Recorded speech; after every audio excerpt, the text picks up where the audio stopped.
IPL പ്രഥമ സീസണിൽ എല്ലാവരെയും ഞെട്ടിച്ചുകൊണ്ടായിരുന്നു ഷെയ്ൻ വോൺ നയിച്ച രാജസ്ഥാൻ റോയൽസിന്റെ കിരീടധാരണം.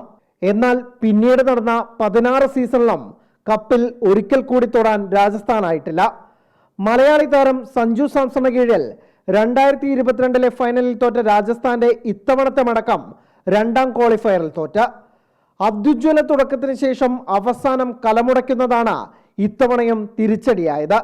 ലീഗ് റൗണ്ടിൽ ആദ്യ 9 കളിയിൽ 8 ജയിച്ച രാജസ്ഥാന് അവസാന 5 കളിയിലും ജയിക്കാനായില്ല.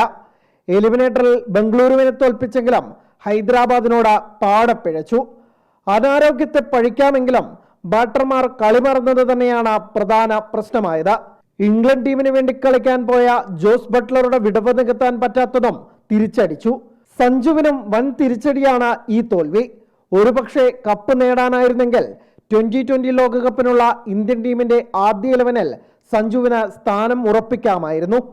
531 റൺസ് നേടി തന്റെ ഏറ്റവും മികച്ച IPL ആക്കി മാറ്റിയെങ്കിലും അവസാന 2 കളിയിലെ മോശം പ്രകടനം തന്നെയായിരിക്കും പലരും ഹൈലൈറ്റ് ചെയ്യുക.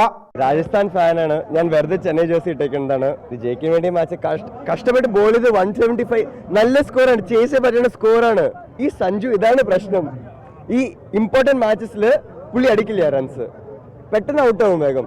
അതിപ്പോൾ ലാസ്റ്റ് 2 മാച്ചും അങ്ങനെ മോശമായത് അത് ഭയങ്കരമായിട്ട് ഫീൽ ചെയ്തു. നമ്മൾ എത്രയൊക്കെ പറഞ്ഞു കഴിഞ്ഞാലും ഇത്രയൊക്കെ ഉള്ളിലുണ്ട്. സഞ്ജുവിനുള്ള സന്തോഷം കൊണ്ടാണ് സഞ്ജുവിനെ ഇങ്ങനെ കുറ്റം പറയുന്നത്. ഇപ്പോൾ സഞ്ജുവിൻ്റെ ഫാൻസ് ഉണ്ടാവും, എല്ലാവരും ഉണ്ടാവും. പക്ഷെ നമ്മൾ അതുകൊണ്ടല്ല സഞ്ജുവിനെ ഇങ്ങനെ പറയുന്നത്.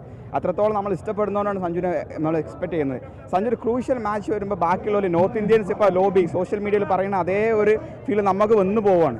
എതിരാളികളെ പോലും അസൂയപ്പെടുത്തുന്ന ടീമായിരുന്നു കഴിഞ്ഞ 3 സീസണുകളിലായി രാജസ്ഥാന്റേത്. പക്ഷെ കടലാസിലെ കരുത്തുകൊണ്ട് കപ്പടിക്കാനാവില്ലെന്ന് മാത്രം. Sports desk 24.